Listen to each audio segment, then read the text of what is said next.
Be careful who you listen to as a Christian. I just want to make a quick video over here to just talk about not false teachers, sincere Christians, but Christians who might not have their full theology correct. I just want to talk about that and warn you guys. So, I was just at a church retreat and the speaker was great. They're like, don't get me wrong, very Christian guy, very passionate for Christ, all the right things. But there is one thing.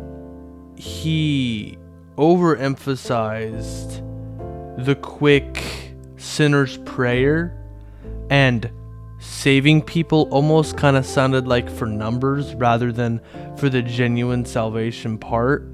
And I think I am a firm believer in spreading the gospel through actions and quiet, subtle ways too, whereas you can also obviously preach the gospel. He essentially taught that the only way, in my opinion, to spread the gospel is through just preaching and speaking, and I don't really think that's accurate. Another one of the things he taught was that if you don't know an answer to a question, then just don't answer it. Say someone asks, has a struggle and problem with the problem of evil. Say it's that. He just said to say, brother, I don't know the answer to that question, but what I can tell you is that Jesus has this infinite grace for you. And yes, obviously Jesus does have this infinite grace for you. And while that's true, you can't just avoid questions. And if you don't know how to answer a question, right, just admit that you don't know the answer. But he underemphasized the importance of knowledge. And obviously, character is so much more important than knowledge. But they're both very important. And in my opinion, you can't really have one without the other, because you need to have a knowledge of the Bible, but also the passion and the character to spread that knowledge, right? Paul was zealous for the law, and he loved God, but kind of not in a wrong way. He just didn't understand the Christians, and he loved the law, and he was very knowledgeable, but he didn't have that softened heart yet, I guess is a good way to put it. And character is very important, but knowledge is very important too. But that's not the point of this video. The point of this video is to show you that he had some teachings that I didn't exactly agree with. I think knowledge is important. I think character is more important, but I think knowledge is very important to spread the gospel and to be a good ambassador for Christ. I think you should spend more time talking about Jesus than a 30-second sinner's prayer. I think that instead of just trying to rake in the numbers, that you should try to have a meaningful conversation with someone. And another one of his philosophies was that you kind of need to force the gospel down their throat. You need to talk about Jesus right then and there, or because they might die the next day. You don't know what's going to happen. And while yes, that is true, you don't have to force the gospel down someone's throat. You can work on them for years on end for them to finally come to the faith. We don't know what's going to happen, but it is unlikely that someone's going to get in a car crash, especially if God's working on them.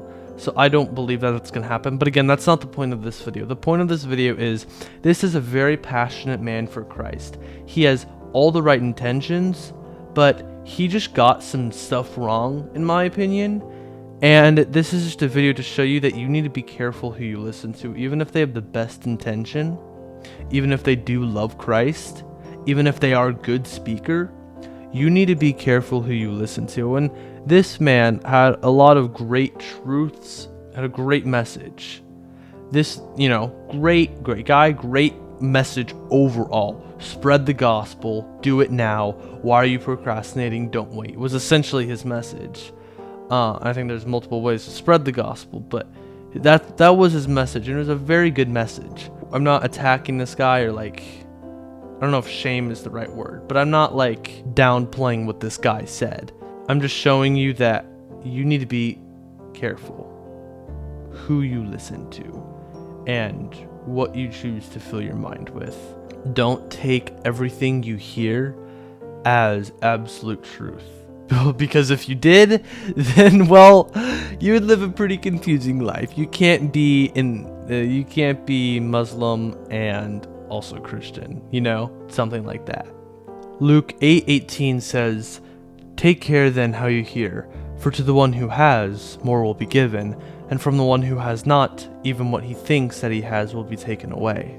And Mark 4:24 says, "And he said to them, pay attention to what you hear. With the measure you use, it will be measured to you, and still more will be added to you." Mark and Luke are very clear here. Pay attention to what you hear. Be on guard, be watchful. Don't listen to everybody, because not everybody's right, even if they have the best intention. Not everybody's right. 1 Corinthians talks about believers who are weak, and what he means by weak is believers who, have a zeal for God, but they just don't fully understand God and his law and his character. This is typically referred to the Gentiles, those who still eat sacrifices offered to idols, or those who still think that the Old Testament law, like getting circumcised, is essential for salvation. They love God, they have a zeal for God, they just don't understand as much as some other believers do. So this is just a message, I've repeated this so many times, but be careful who you listen to. Be careful what you read and watch on the internet, because it is serious. There is a real spiritual world out there, and it is serious what you take in and affirm as true and affirm as not true. And be watchful. Don't fully believe and be gullible as to everything you hear on the internet or in person. Compare everything with Scripture. Everything you hear with Scripture, because that is the basis of our entire faith and life and truth. Thank you guys. If this video encouraged you or helped you, consider subscribing. I make content like this on my channel. You can check out my channel, but above all, remember to be watchful and be on guard for what you listen to and who you hang out with even, and what you watch, because it can impact your spiritual life more than you might even realize.